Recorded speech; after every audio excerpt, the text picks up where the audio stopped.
say, hey, there's a bum looking at my car. Okay? That may be a somewhat accurate description based on what you're seeing, but it's a crime in progress. Somebody's prowling around my car.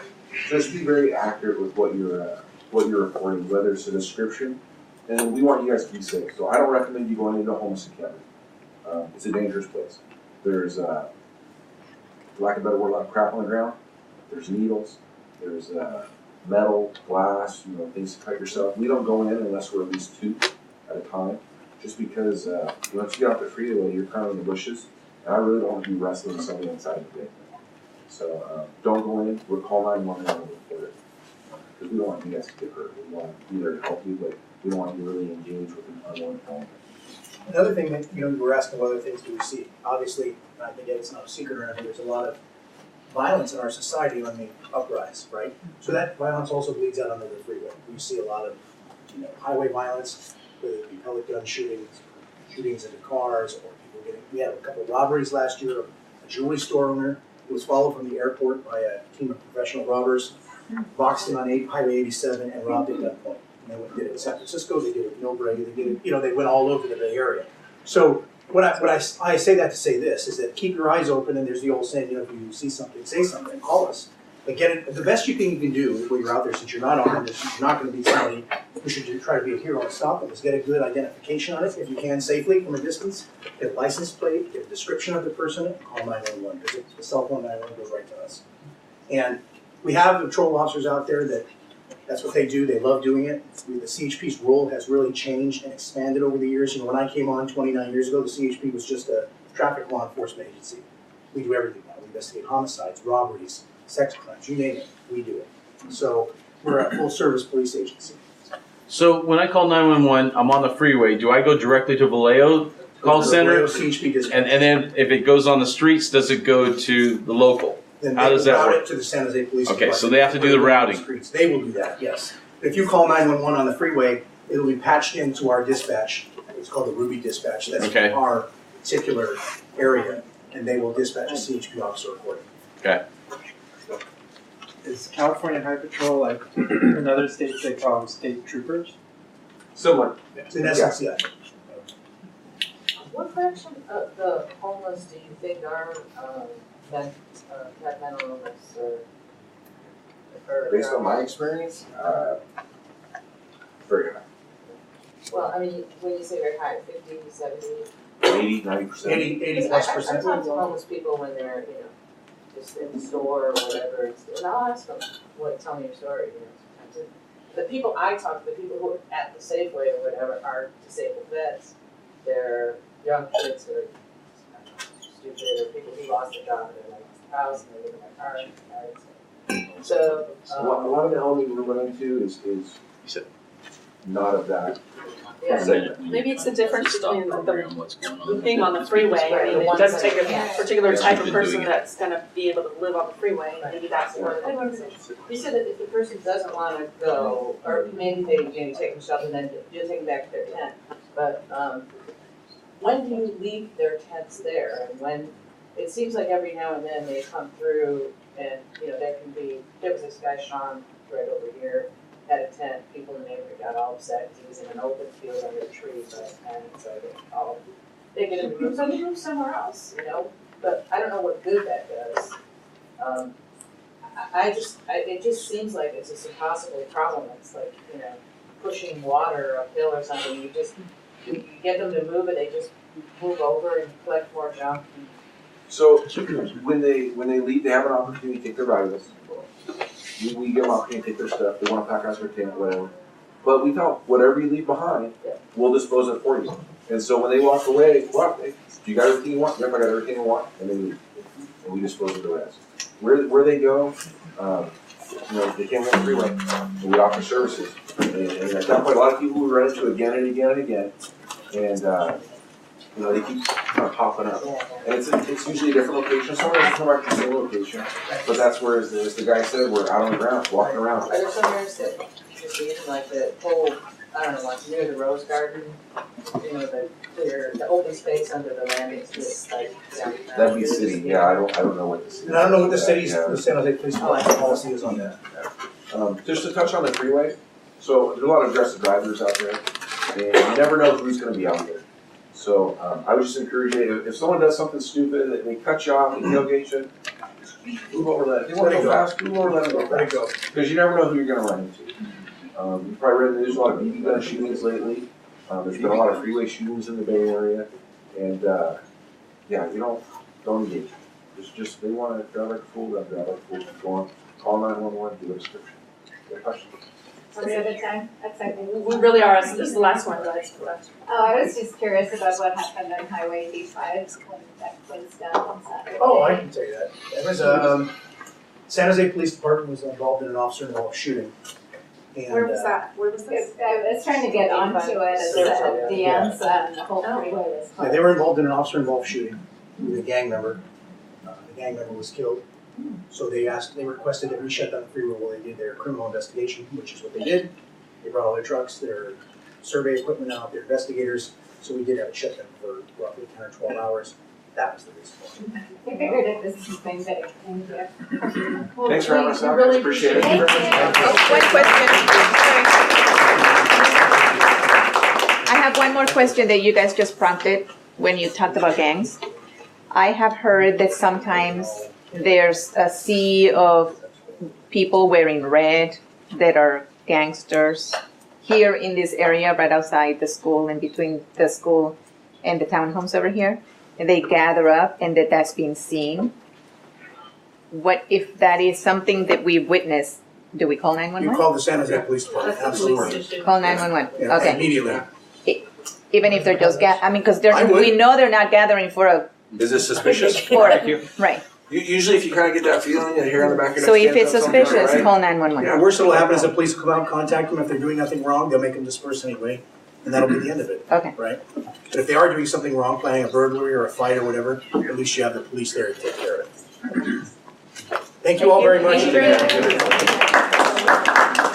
Okay, so next on our agenda, it looks like we have our District 2 update. So our council member Sergio Jimenez has just arrived. And Well, I'm actually going to let Vanessa do the Oh. opening. I want to watch her work survey, I want to make sure I'm paying her, Yeah, there you go. doing a good job. There you go. I'm kidding. She has comments prepared. I didn't want to go. I'll go out on a loop and start talking about a bunch of different things. So she'll touch on that, and then I'll get up, share a little bit, answer questions, and then we'll go from there. And I know that we're running late, so I'll be really quick. The first thing that I wanted to update everybody on is the bridge housing community. So as you know, this is something that we've been working on for the last almost 3 years now. The first bridge housing site is going to open on Mayberry. So there will be a grand opening on November 22nd from 11 a.m. to noon. You can actually go visit the site. It's going to happen at 1410 Mayberry Road. We've been circulating this information in our newsletter and on Nextdoor and on Facebook. So if you're interested in visiting the community, seeing what it's about, that would be the day to do it. The second site, which is located over on the southwest quadrant of Highway 280 and 101 and 680, that site actually, I just learned today from the city manager's office that contract has been finalized and they're going to start building the tiny homes that are going to go on that site. So we're hoping to see that site open within the next few months. And last week, Bridge Housing came to council, and we were very happy that our memorandum, council members' memorandum, suggesting suggesting that we make some zoning changes to make emergency shelter and transitional shelter more readily available in our city, basically allowing it in different areas where it's currently prohibited, so that we could actually streamline the creation of things like shelters and navigation centers, because that's really what we need. So that memorandum is coming to the Rules Committee within the next couple of weeks, and hopefully will prompt some zoning changes which will help alleviate our housing crisis and our homeless crisis. One of the other items that we worked on last week was the Ellis Act. So last week at council was Housing Week. The Ellis Act, basically, it's a very complicated measure. It's a state measure that basically requires that development of affordable housing that's under rent control, if it's torn down and redeveloped, that those units stay affordable.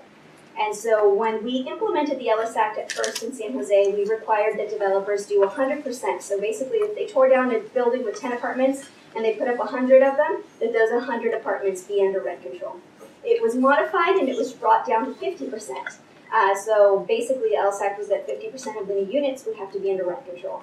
There were some modifications this last week that unfortunately lowered that and capped it at 7 times the amount of the original units. We voted against that because we wanted to make sure that we were preserving as many affordable units as possible when these units are torn down, because we know that these are older units that are usually torn down and replaced with luxury market rate apartments, which is not what we need in San Jose.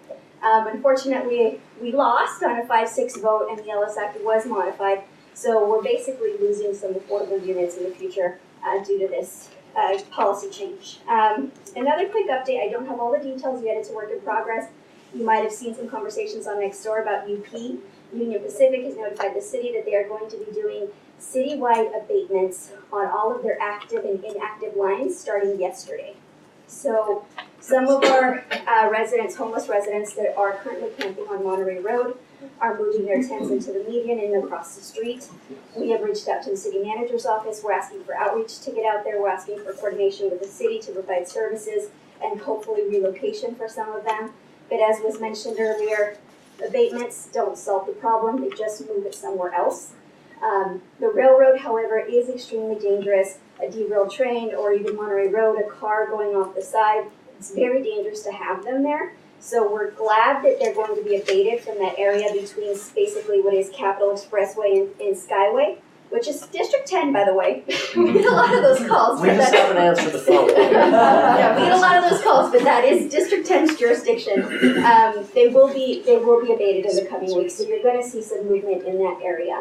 And then lastly, we have 2 really fun things that are happening. Our holiday party is coming up on December 13th. It is Friday the 13th. Somebody mentioned that to me, but it's going to be a great time. Hayes Mansion from 6 to 8 p.m. and we're going to be doing our annual awards. So everyone should have received an email. Please nominate your neighbors, your friends, whoever you think is worthy of recognition. Tell us why. And we'll be providing some awards. We'll have appetizers. It's going to be a good time. And then also, we are sponsoring a District 2 night at Christmas in the Park.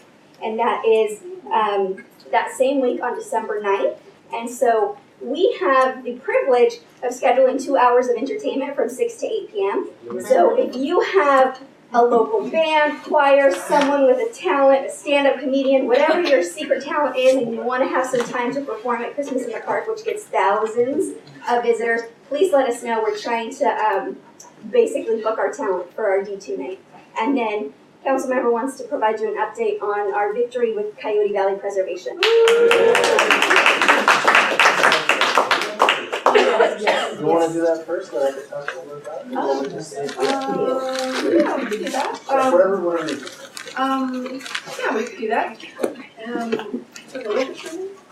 Pizza has a nice kind of slideshow that she took a lot of wonderful pictures of coyotes. So we were going to do that after the discussion about the coyote preservation, but it's fine doing it first. So an appreciation of what we're preserving. Yes. Before or after, doesn't matter. It's all beautiful.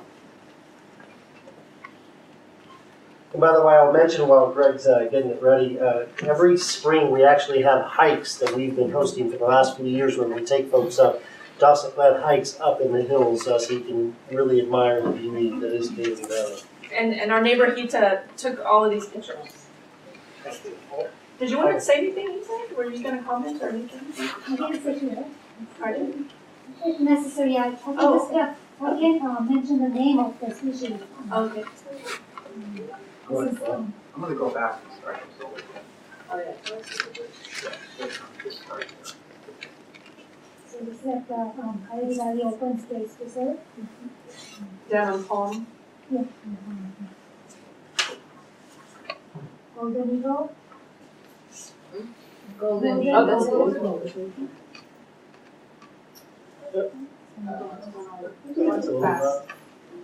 Wait, that's a puppy. That's an oak. By the way, I just want to say, I don't know if people have been down to the open space on Palm. We were there around 5:30, and we counted them 99 magpies. That's big, black and white. That's American Kestrel. But the yellow-beaked magpies are native just to this area. That's American Kestrel. These slides are like They're going by themselves. 7 seconds. per slide, so let me just. Yeah, it seems like they're going way faster. That was the golden eagle.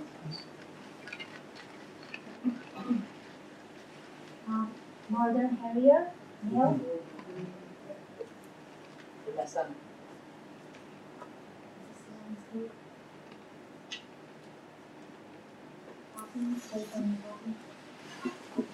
Anyone seen the poppy inside of Marshall's? Yes, Oh, that's yeah. beautiful. American kestrel. Yeah.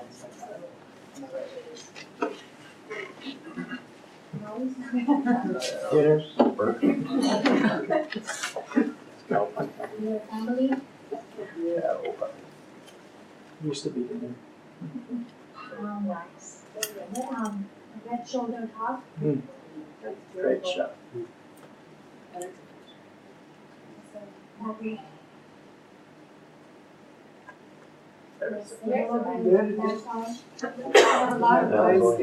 And those are native, just, And that's this one up on top.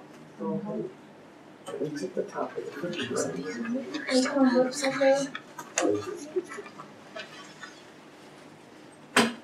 That's the same acorn woodpecker brain.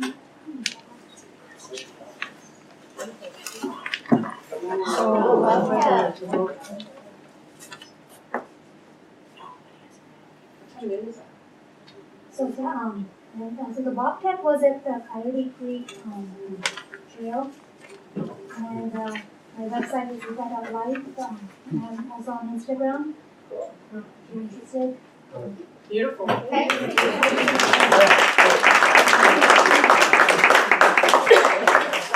So what you saw, well, what you saw is obviously the beauty that's been there for many years, and so what happened last week? It feels like so long. Last Wednesday is, in effect, we're preserving about close to a little over 900 acres, preserving it into perpetuity. And I can tell you that I can tell you that the discussion about the word perpetuity went on. We discussed that ad nauseum in closed session, where we discussed all these negotiations and stuff, and not everyone was on board with that. And it took a lot of nudging, a lot of pushing, a lot of arguing to make people feel confident and comfortable with using that word and really preserving this into the future for future generations. Just a few things, additional things I want to share is that anyone been to Golden Gate Park? Golden Gate Park, and this is just to put this in perspective, Golden Gate Park is about 1,032 acres, I think is the exact acreage. This is close to that. And so this is just to give you a sense of the foresight that was required to preserve something of this magnitude. And just when you think about what exactly it is, think about Golden Gate Park. That's how massive this is. And the other thing that a lot of people don't know is that, who here has Great Oaks water? I think everyone, I do too. So the aquifer is not too far below the ground. So one of the other benefits, apart from enjoying the beauty, apart from preserving the passage of the animals, apart from sequestering a lot of the carbon and such, is also the Great Oaks water. Again, the aquifer is right below the surface, and so we've often, in closed session, we were actively talking about how it was important to make sure that we didn't do anything to disturb the soil on top that would potentially contaminate the water supply. And that was something that was very important to us as we were talking about this. Additionally, part of the other thing that I think some of the other council members really latched on to, which I think is very important, is some of the water that would naturally flow in this area that comes from Anderson Dam is released through there is the water that caused some of the flooding down by downtown and other districts and such. And so the thought is that this is going to help mitigate some of that as well. And so this has been something that's been 30, 35 years or so in the making. I really have been pushing right after I took office to make sure that this was part of the conversation, and really standing on the shoulders of maybe many of you, many people that have been really pushing for this for many years.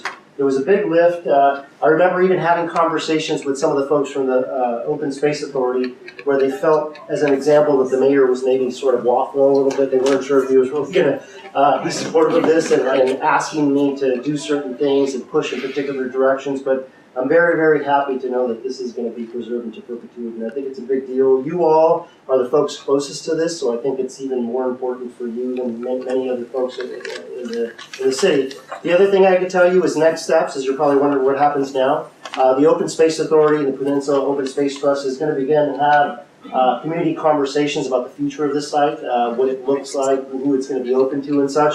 And so I've talked to Andrea McKenzie, who heads the Open Space Authority, and she's given me sort of handshake commitment that when that community outreach begins, it's going to happen here in District 2 first. And so I just want you to know you're going to be part of that on the ground floor, and then we're going to make sure that you're fully aware when that starts taking shape. With that being said, Vanessa covered a lot. I don't know how much time I have, but I can answer questions, because I know you've got questions about a lot of everything. So this new, like, roughly 1,000 acres, right? It's where we were always afraid Cisco was gonna go, right? Yeah. So it's Yeah. Bailey. First here's Apple, then Cisco. Right, the then outline of that area. Correct. So if you're going down Santa Teresa Boulevard, by the way, is going to be resurfaced, and I think in the coming year, in this coming year. That's So is Monterey Road, by the way, all the way to Morgan. But that's a different discussion. So as you go down Santa Teresa going south, it's before you hit Bailey, it's the right side and the left side. And then as you go past Bailey, it's there's various properties out there. It's across from Spina. Exactly, right across the street. That corner from. And some of the owners were Sobrato, who owns a lot of land in the valley, as well as the Brandenburg family that purchased that land in hopes of building something. It doesn't have any effect on the person who wants to build a house on the hill there? So I'll give you an example of what this has done.